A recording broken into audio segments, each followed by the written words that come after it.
Esto de aquí espero, la verdad, que no sea tóxico.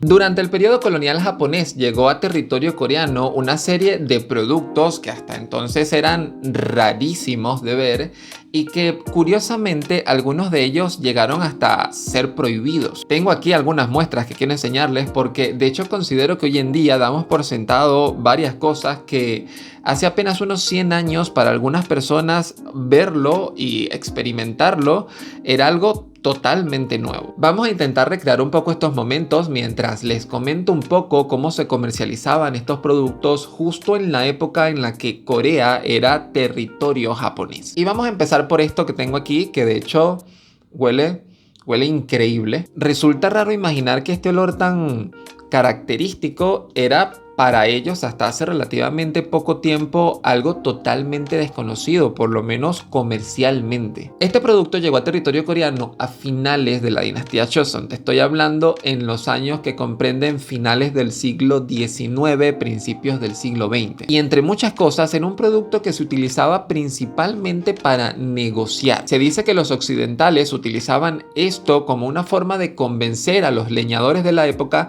de que vendieran su madera más barata. Es que imagina la escena, eres un leñador y de repente un hombre de aspecto extraño, con nariz grande, que era una forma de reconocer a los occidentales de la época, se te acerca y comienza a negociar contigo la madera, ofreciéndote una extraña bebida de color oscuro y que tiene un aroma bastante particular, penetrante, y que por alguna extraña razón, la primera vez que lo pruebas, puede resultar hasta desagradable por su sabor tan intenso, pero sigues consumiéndolo. No puedes dejarlo hasta que llega un momento en el que le terminas agarrando el gusto. Te estoy hablando del café.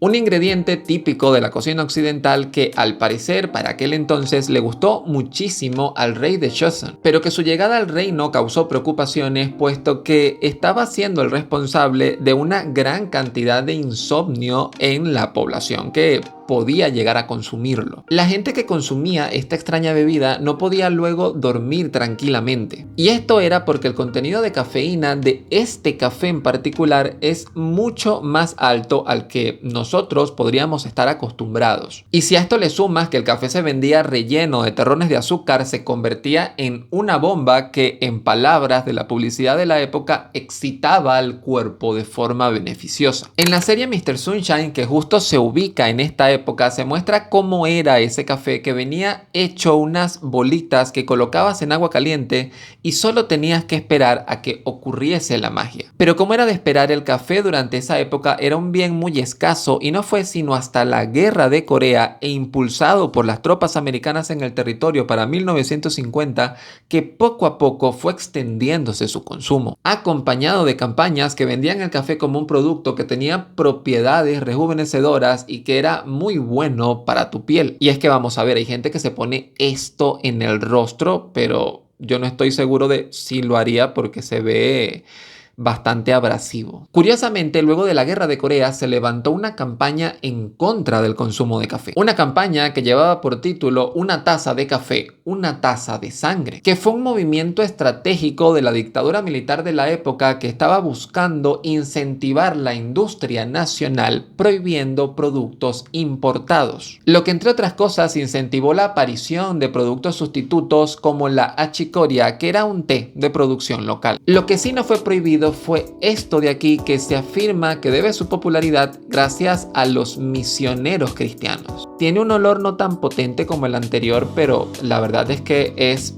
igual de agradable. Al parecer, los misioneros coreanos repartían barras de dulces hechas con este ingrediente mientras le decían a las personas que creyeran en el Señor, porque esa era una forma de que el Señor les proveyera delicateces como esta. Pero lo más curioso no es eso, sino que su consumo estaba asociado al aumento de peso, a la gente robusta. Y es que para la época, ser robusto, ser grande, era considerado un símbolo de modernidad. Ser grande y obeso en Corea era algo muy raro, pero no así para los occidentales, que eran tomados de alguna manera como un modelo a seguir. Te estoy hablando de esto, mira. No sé si se vea en cámara. Por aquí se ve cacao. Pero claro, no lo vendían así. Hay una publicidad de la época donde se puede leer algo así como 2160 calorías, una mesa de comedor lujosa en la comodidad de tu bolsillo. Lo que nos indica que esta delicia era vendida en forma de lo que conocemos como las típicas barras de chocolate. Pero para llegar a un número tan grande como 2100 calorías hace falta echarle muchísima azúcar a esto. Una cantidad de azúcar que, al igual que el café, no dejaría indiferente a prácticamente nadie. Quizá por esta razón se creía que el café era una gran fuente de energía y una manera muy sencilla de aparentar ser moderno. Pero probablemente el éxito del chocolate dentro del territorio coreano no se debió específicamente a sus propiedades, sino a una decisión estratégica que poco tenía que ver con los efectos que tenía en el cuerpo. El chocolate era vendido como la forma perfecta de seducir al sexo opuesto. El chocolate fue por marketing asociado al amor, pero a diferencia de los diamantes, este al menos servía para comer. Y hablando de comer, vamos a pasar al último producto de esta lista, que es posiblemente el más peligroso de todos, que es muy común, pero al mismo tiempo un gran desconocido. A ver, olor como tal no tiene, y de hecho tiene un aspecto bastante artificial. Es curioso que este sea uno de los aminoácidos más abundantes del planeta. Era carísimo, rarísimo, adictivo y de hecho se llegó a especular que era el responsable del famoso síndrome del restaurante chino. Un síndrome que al parecer sufren algunas personas que frecuentan este tipo de locales y que luego de comer tienen en su cuerpo síntomas similares al de una reacción alérgica. Esto de aquí es capaz de simular, ya para terminar con el misterio, el quinto sabor científicamente reconocido por la ciencia después de el dulce, el salado, el amargo y el ácido. Te estoy hablando de esta cosita que de hecho no sé si se ve en cámara, creo que va a estar complicado que se vea en cámara. No sé si se llega a ver, son como una especie, son como cristales, creo que sí.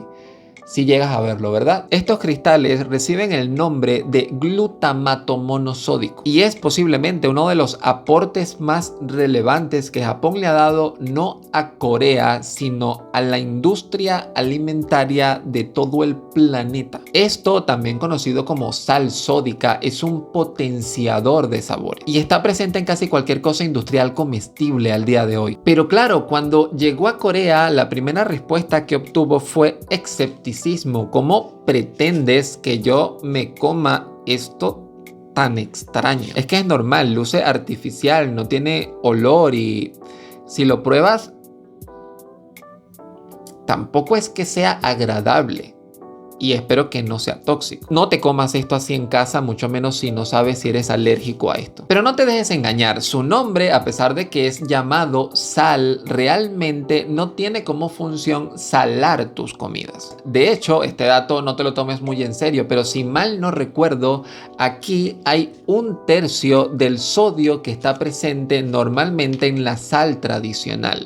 Es 1/3 del sodio total. Su función no es salar, su función es potenciar sabores, el sabor umami. Por eso es que al gusto es poco salada y tiene ese sabor tan extraño que no es ninguno de los que estás acostumbrado. Es un nuevo sabor, es el quinto sabor. Un sabor que está presente en las algas, en el tomate, en el pescado y en ciertas setas. Y claro, al ser tan raro y no despertar confianza, no fue vendido directamente al público general, sino que fue ofrecido a los restaurantes, que vieron cómo poco a poco la utilización de este condimento en sus comidas hizo que incrementara la clientela, siendo un éxito total para el año 1930 y una amenaza directa a las mujeres de familias comunes encargadas de la cocina y que no eran capaces de imitar su sabor. Esto llegó a ser tan caro y codiciado que un simple plato de arroz con salsa de soya y un poco de este condimento